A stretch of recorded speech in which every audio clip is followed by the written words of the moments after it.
Proper isolation के साथ वो गाड़ी स्टेबल थी। एक क्रू को लाया जाता है बगैर ट्रेन मैनेजर के, और उससे कहा जाता है कि आप इस गाड़ी को उठा के लाइन नंबर 4 में मेन लाइन में ले आइए। लाइन नंबर 4 में लाने के बाद कैसे लाना है? एक पॉइंट्समैन के साथ। भाई एक पॉइंट्समैन के साथ पूरा लंबा लोड आप लोग क्यों काम कर रहे हैं? आपको इंजन पे कौन बताएगा? लटकेगा कौन बाहर? और फिर बाहर से पॉइंट्समैन का सिग्नल नहीं दिखेगा, फिर क्या होगा? बैक करोगे, पीछे पॉइंट्समैन नहीं रहेगा, क्या होगा? इस केस ने हमको बहुत कुछ सिखाया है।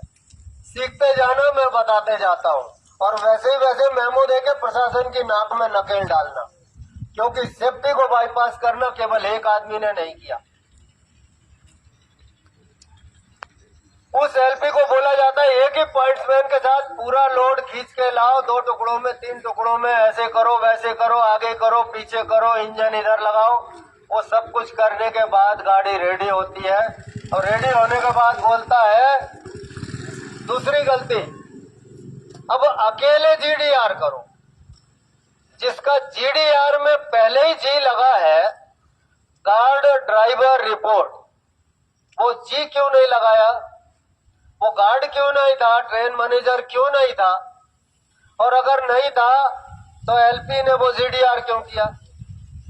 और अगर उसने कर दिया पॉइंट्समैन के साथ तो वो पीडीआर हुआ, जीडीआर तो नहीं हुआ।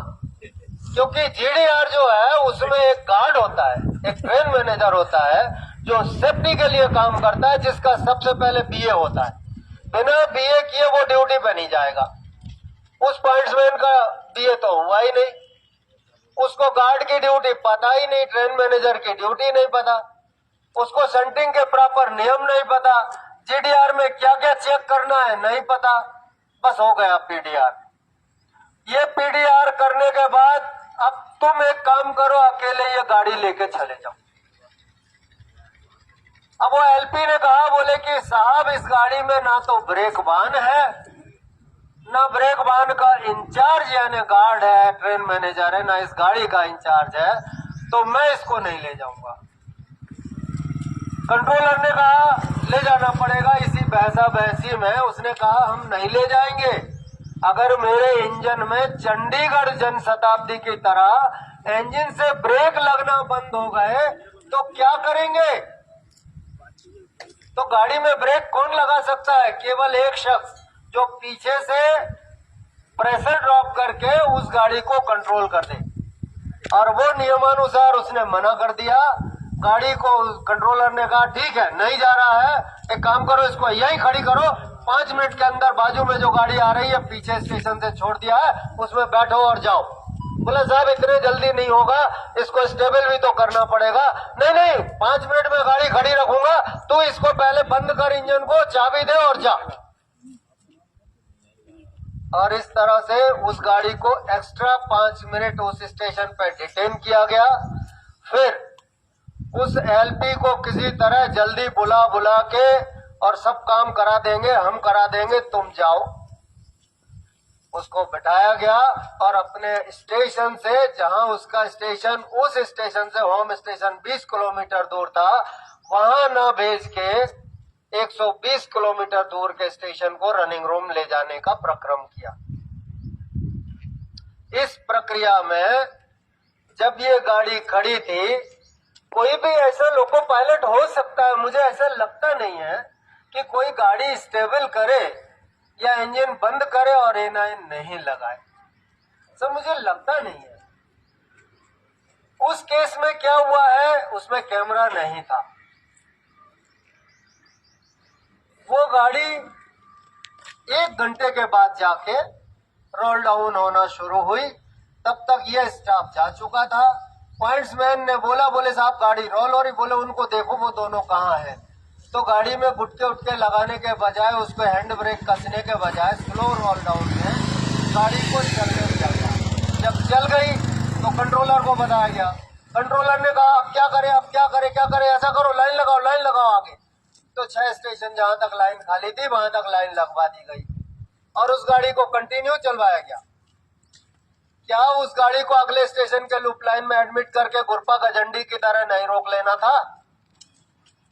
और ऐसे कंट्रोलर, इस कंट्रोलर को आगे गाड़ी को ले जाने का आदेश किसने दिया होगा? डिवीजन में सबसे बड़ा कौन होता है? नाम लेने की जरूरत नहीं है। और फिर इस गाड़ी को 6 स्टेशन अनसेफ कंडीशन में जाने दिया गया, जहां अपने आप खड़ी हो गई। तो उसमें सबसे पहले पहुंचे ट्रैफिक डिपार्टमेंट के एक साहब, और उन्होंने कहा कि उसमें A9 भी नहीं लगा था। मुझे तो डाउट है, अगर उस स्टेशन पर एक LP था, एक एक्सप्रेस गाड़ी थी जिसके LP को बाद में उसके इंजन पे भेज के उसको चालू करा के उसको ढंग से क्लियर करा के और स्टेबल कराया गया, वही काम अगर कर लिया गया होता पहले, तो ये सच निकल आता कि भाई उसमें A9 लगा था या नहीं। अब ये सारी घटना में जब DRM तक इन्वॉल्व है, कोई गाड़ी 6 स्टेशन जा नहीं सकती। कोई भी बंदा स्टेशन में एक डिब्बे को इधर से 4 इंच भी नहीं खिसकवा सकता अगर TN न मिले कंट्रोल का। तो ये सारा खेल करने वाला कोई और वो केवल ऐसे 5 लिया, बाकी सबको रिमूवल कर दो और 14(2) लगा दो। 14(2) लगाने के बाद कोई भी धारा लगाना, ये धारा लगाना यानी अब आप रेलवे के कर्मचारी नहीं है। तो मैं रेलवे से ये पूछता हूँ, जैसे एक केस में हम लोगों ने पहले भी पूछा था कि आप हमको ये बता दीजिए, अब वो रेल कर्मचारी नहीं है तो आपका रेलवे का आदेश उसको कैसे सर्व करोगे? और फिर कोर्ट ने ये कहा पहले आप ड्यूटी पे लो, फिर आप उसको 14(2) सर्व करो। जब 14(2) सर्व करोगे तब तो उसका जवाब और काम होगा। तो इस केस में जो चार्जशीट है वो एक डिफॉल्ट चार्जशीट है। लगाने वाले गलत हैं, देने वाले गलत हैं, ऑपरेट कराने वाले गलत हैं और 78 किलोमीटर गाड़ी चलवाने वाले गलत हैं। उन सबको रिमूवल हो जाना चाहिए।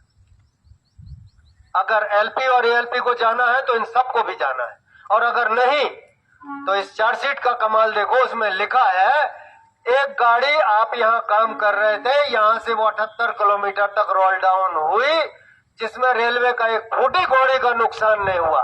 हो सकता था, बड़ी घटना हो सकती थी, ऐसे प्रिजम्पशन पे वो चार्जशीट दी गई है।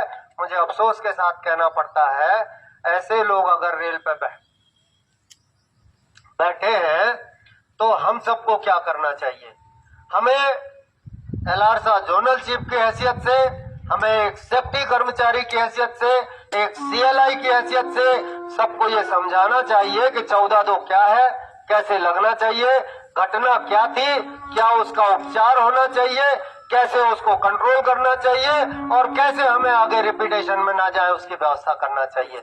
मैं कड़े से कड़े शब्दों में इस घटना में 14(2) लगाने वालों की और 14(2) लगाने की निंदा करता हूं, और रेल पर उन सभी कर्मचारियों को वापस लेकर मास्टर सर्कुलर 67 जो इंक्वायरी का क्लियर कट मैटर है उसके साथ वो इंक्वायरी करे, और जो दोषी हो उसे चौराहे पे ले जाके गोली मार दे, चाहे वो मैं ही क्यों ना हूं।